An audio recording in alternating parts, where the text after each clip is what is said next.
नमस्कार, भारत लाइव देख रहे हैं आप। मैं हूं आपके साथ बिरजू कुमार सिंह।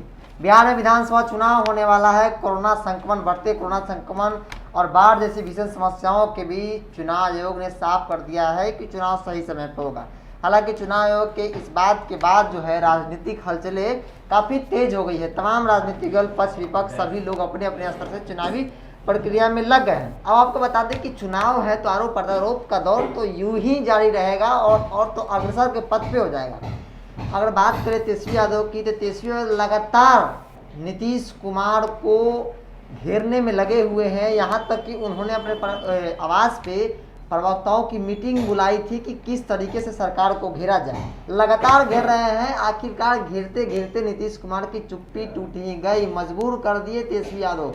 इस वक्त मेरे साथ बाबा हैं, बिहार की राजनीति को काफ़ी करीब से देखते हैं, अपनी बातें को बड़ी बारीकी के साथ रखते हैं। बाबा, आप इस विषय पर किस तरह से अपने विचार रखेंगे? बिरजू, ऐसा है कि भोरे भोर, रातों रात और अन्य मुद्दों के साथ साथ, अन्य एपिसोड के साथ साथ हम अपनी खबरों को तो रखते ही हैं, लेकिन कुछ खबरें ऐसी होती हैं जिसको बताना बहुत ज़रूरी है। और सबसे पहले चूंकि हम वादा करते हैं कि आपको खबरें पहुंचाएंगे, इसलिए भी आना बहुत ज़रूरी था। जैसा कि आपने लगातार देखा होगा कि 2019 के बाद या तो सदन में कभी तेजस्वी यादव का हमला करते रहे हैं, तेजस्वी यादव को कुछ समझाते रहे हैं। सामने आप राजनीतिक रूप से आपने कभी भी नहीं देखा होगा कि नीतीश कुमार तेजस्वी यादव पर कोई हमला करते हैं।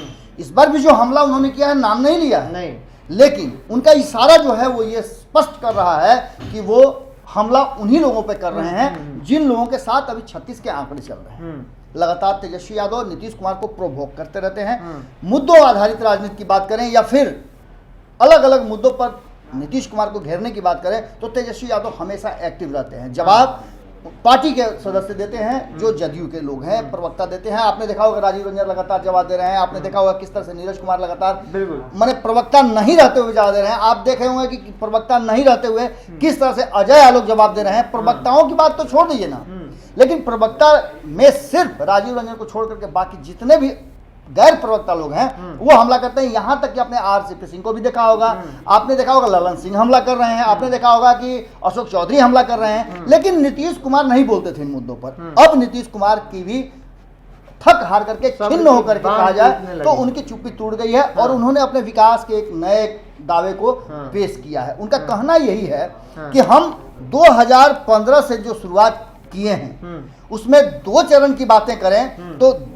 2 साल से कम वक्त जो महागठबंधन के साथ था उसको अलग कर दिया जाए, जिसमें उन्हें मजबूर होकर के हटाना पड़ा, अपने आप को अलग करना पड़ा तेजस्वी यादव से, आरजेडी से और कांग्रेस से। इस बीच में वो सीधे तौर पे कहते हैं कि 2020 में जनता जब उन्हें चुन करके फिर से एक बार मुख्यमंत्री का कुर्सी देगी, उसके बाद से जो उनकी शुरुआत होगी वो शुरुआत बिहार को विकसित राज्यों की श्रेणी में लाने की होगी। और घर में बैठ करके कुछो शब्द उनका चयन कीजिएगा कि कुछ लोग हैं जो घर में बैठ करके कुछो लिखते बोलते रहते हैं। इसका मतलब आप समझिए कि किस पर उनका हमला है। हालांकि लगातार तेजस्वी यादव और लालू प्रसाद के साथ साथ विपक्ष का हमला है कि 140 दिनों तक नीतीश कुमार अपने घर से नहीं निकले थे, जबकि बिहार की जनता आक्रांत थी। एक तरफ बाढ़ और दूसरी तरफ कोरोना सुरसा रूपी मुंह फैलाए हुए है। ये कब मुंह बंद होगा? कौन हनुमान बन करके आएगा जो उस मुंह में प्रवेश करके बाहर निकल करके और ये बताने का प्रयास करेगा कि ये कुछ भी नहीं है, इसको ध्वस्त किया जाए। अलग अलग तरीकों से आपने देखा होगा कि किस तरह से पूरी तरह से पूरा सिस्टम जो है ध्वस्त चल रहा है। इन सब बातों को लेकर के जहां एक तरफ तेजस्वी को लेकर के उनका चुप्पी टूटा है, स्पष्ट रूप से नाम उन्होंने नहीं लिया, लेकिन उन्होंने उनकी चुप्पी तोड़ने का तात्पर्य यही था कि वो ये अब बताना चाहते हैं कि अगर उन पर हमला होगा तो वो चुप नहीं रहेंगे। इसी दबी जुबान में उन्होंने कहीं ना कहीं, भले ही अपने नहीं बोला है, लेकिन अपनी पार्टी के कार्यकर्ताओं और अपनी पार्टी के जो प्रवक्ता हैं उनके द्वारा चिराग पासवान पर भी हमला शुरू करवा दिया है और एक नए दौर की शुरुआत होने जा रही है। गुरु और चेला के बीच में एक जबरदस्त लड़ाई का संकेत नजर आ रहा है। बाबा, जब बात होती है विकास की, जब बात होती है सुशासन की, तो देखिए विपक्ष अपनी भूमिका निभाता रहा है। चाहे तेजस्वी यादव लगातार आखिर में सब्र का बांध नीतीश कुमार को टूटा, अपने बातें को रखी, नाम नहीं लिया लेकिन कहीं ना कहीं बोला।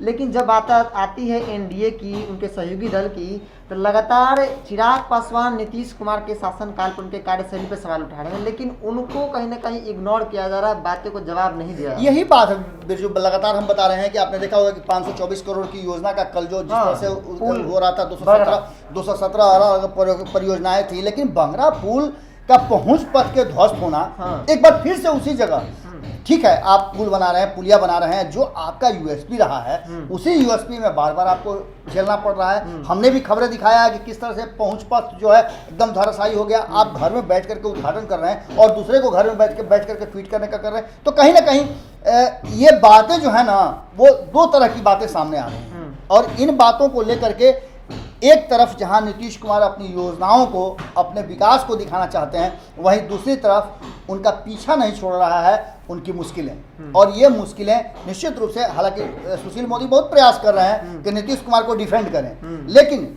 ये सपोर्ट सिस्टम जो है नीतीश कुमार को और जगह से नहीं मिल रहा है। एनडीए का सपोर्ट सिस्टम जो है वो पूरी तरह से ध्वस्त है।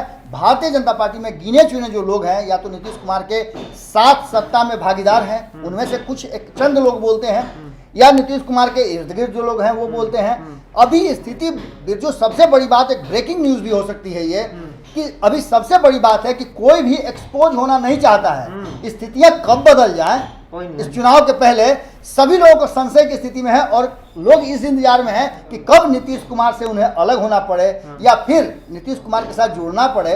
इसलिए सभी लोग अभी चुप हैं। पर नीतीश कुमार ने जब मुंह खोल दिया है, चुप्पी तोड़ दी है, तो आप समझिए कि बिहार की राजनीति में आगे अब नीतीश कुमार सामने सामने अटैक करेंगे।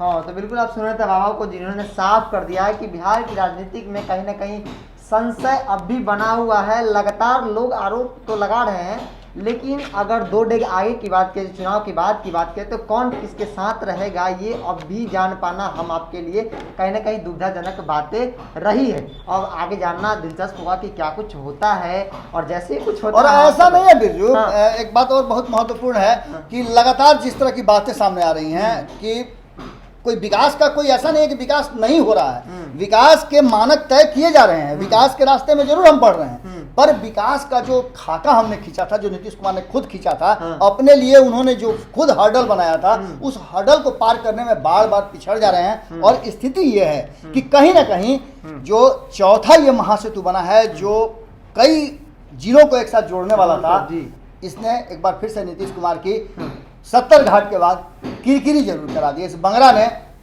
बांगर मचा दिया है। हाँ बिल्कुल। तो अब फिर आपसे मिलते हैं अगले विषय के साथ, और जब भी मिलेंगे हम बाबा के साथ, तो कहीं ना कहीं बाबा की बातों को रखते हुए कोई बहुत बड़ा विषय है, क्योंकि बाबा बहुत बारीकी से बिहार की राजनीति को जानते हैं, अपनी बातें को रखते हैं। तो फिलहाल कितना है, जुड़े रहें भारत लाइव के साथ। नमस्कार।